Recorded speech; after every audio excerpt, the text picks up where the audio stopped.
Good day, everybody. Welcome back to the studio. It's the Easter weekend, and everybody's kind of home and doing stuff around the house, so it might be a little bit noisy because I'm sitting outside doing this audio. I did this piece a few days ago, and I've already finished the second layer as well. So now the task of editing everything and posting on YouTube. And if you're watching this right now, it is already on YouTube. So this was supposed to be my nebula supernova painting, but it turned into something spectacularly different to what I imagined, which is really interesting. So let's just go ahead with what I'm doing here. So I've got some teal blue Le'Rez pigment paste, and just did the half like that, as you can see, and keep going with that color, and actually now just applying some blueberry liquid pigment. It looks pretty dark there, you can't see it, but you will see when I apply my white that that color pops. So a little bit more of that teal blue, just going down the bottom there, and just spreading it around with my fingers. So it's always fun to do that. I like doing that. You can see that blueberry colour pop in now, and some of it mixed in with that teal blue gives it a really gorgeous shade of purple or indigo even. It's quite nice. It always amazes me, you know, what happens with resin and in resin when you're mixing these colours, how they interact. So that that I'm adding now, I know it looks like gold, but it's actually a golden sage color, which is a slightly greeny pigment, powder pigment. Looks golden there, and this is what it does depending on what colors you lay it over. So it looks quite golden there. And some birds are coming to say hello. It's really funny. I was sitting here having my coffee and I thought, oh, it's nice and quiet. I might just do the audio for this video now, and then it all happens. Somebody's chopping trees down, and you know, you can hear the saw going, and yeah, it's all happening. So anywho, it is a weekend. That's the peridot. I'm just putting it just one drop into some of my gorgeous glitter there. This is a new glitter that I will be carrying. It's a super ultra fine glitter, and it is a lilac green, this one. And I've added a little bit of peridot liquid pigment in there, and look at that. How cool is that? So just pretty much throwing it in there, and here comes my torch. So I'm burning it a little bit at that stage because I just want to get the reaction, and you can even see a bit of smoke coming off it. So just patching up some areas that kind of look bare. This is a round canvas, stretch canvas. It's about 50 centimeters, I think. 50. Yep, I think it's about 50 centimeters.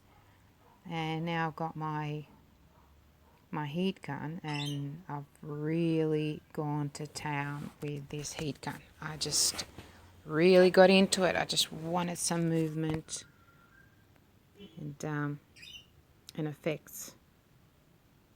And already it's starting to look great. I could have left it at that. There's so many moments in this piece that I could have left it, but I just wanted to keep going with it. And I just miss doing some abstract because that's my thing. Like I love abstract. And you kind of have an idea in your head what you want to do, and then you get, you know, moved by all that color and the emotion and everything that's going on, and the type of day it is and the weather it is. Everything sort of has an impact on the artwork that you're doing. I've just added a little bit of that blueberry liquid into that same glitter, and just trying to get some alcohol, isopropyl, into that cup. It's running out a little bit, so it was a bit of a struggle getting that out.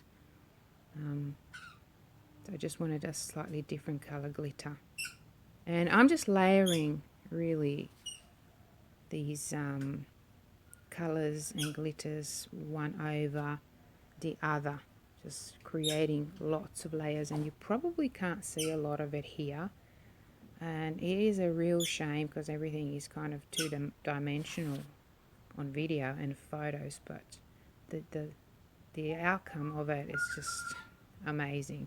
So what I'm doing here is just doing a thick drizzle in the middle, and then just sort of swinging that white and getting it to sort of slide everywhere, creating those lovely circular stripes. Even at that stage I could have left it, like watching this even at that stage, but I wouldn't have gotten what I got. So this is definitely abstract to me, and so much pleasure. Absolute. I can't even tell you how wonderful it was to do something like this, other than doing molds and things like that, which a lot of the times I do to show everyone how to use the pigments and how to use the molds and things like that. So it's a lot of it is something that I do that helps people, and also helps me with my business. So, but something like this, it's just like, yeah, that's what I want to do. Looks like a bit of a mess at the moment, but don't worry, it's coming. It is coming. Just be patient. I am getting there. I haven't used my torch just yet. I've used it, but just a very short kind of burst. But yeah, you wait. It's going to happen. A little bit more of that glitter coming in with that peridot in there that really made that colour pop amazingly. So I could have just put some music on and just let you get, to see and visualize what I'm doing. But a lot of people like to hear the process and what's going on next, and what I'm using and how I'm using it. So here comes the heat gun, and the heat gun is your best tool in doing resin art if you want effects. Like, you don't even have to use a heat gun if you don't want the effects. But look at all those colors popping, and that white really helps to open up those colors.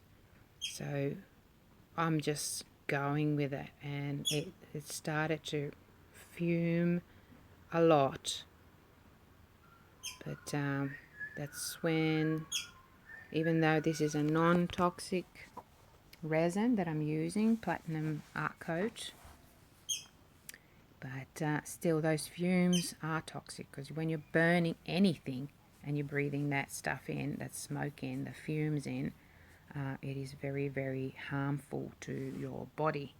So this is when I go, ooh, I can smell that, and it is not good. So go grab a respirator and put it on my face. And it's really funny, because when I do that, because I wear glasses, I can't see anything without them. I had to put my glasses over the nose part of the mask. So it worked. So that's good. So see how that's opening up? It's really building into something. And the close-ups you will see afterwards of all the effects that this technique creates. It's amazing.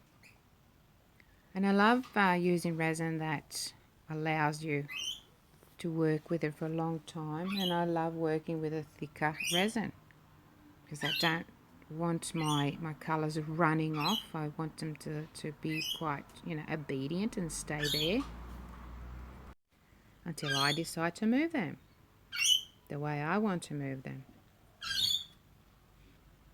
So I'm just going around now with whatever I have left over of the dark pigment and just applying it to the edges, because this is a canvas and a lot of the times you get those edges uncovered. So a little bit more of that gorgeous golden sage. Look at that, just doing those stripes. It's really good doing that, and I probably shouldn't have done that now thinking, but that's alright because it all gets covered in the next layer. Not the center part I do end up keeping. I shouldn't give you a spoiler alert, but it does end up looking up well. I was very, very happy with it, and I could see so many things in there that I wanted to go around with some acrylic paints and embellish, but I don't have the time, and I wish I did, because that's another way of expressing and creating things. But it'd be interesting to see what you think. So just flicking really those pigments around a little bit, just yeah, looking at the center of it now. Oh, there goes the car, sorry about that. Like I said, Easter weekend, and a weekend, any weekend, everybody's home and stuff happening around me. So going around now with my torch a little bit, just to move that white that I placed there. And adding some more glitter down there just to kind of balance it. You can't really see the glitter a lot in the picture from up here, but there's quite a bit of it. And it's I think it's a good way to add glitter into your artwork. I don't really I've never been into glitter, and I know I said that with my last piece that I did, but I've just found a way to add it to a piece, especially abstract pieces, and it just does something to it, if you can control it and not have it spreading everywhere. So here it is. I'm just showing you now what it looks like. This is what I mean. See that white and all those different types of pigments that popping. Look at that. There's so many things you can see. I'm just that reminds me of a bit of like a beak, like I don't know. Looks like there's so many eyes, and that glitter and the color, and yeah, it just looks lovely. Real happy with it at this stage. But like I said, there's a second coat coming, a second layer, which will just bring it all together and totally change the whole thing. But there's so many colors interlocking into each other, changing. So I've only used a couple, 3 colors, and there's so many there that you can see. And look at that. I love it. I love this sort of thing. You can just see so many things in there that it blows my mind. And other people see different things in there than myself, of course. Bit of a close-up. Yeah, I love that part there. I really do.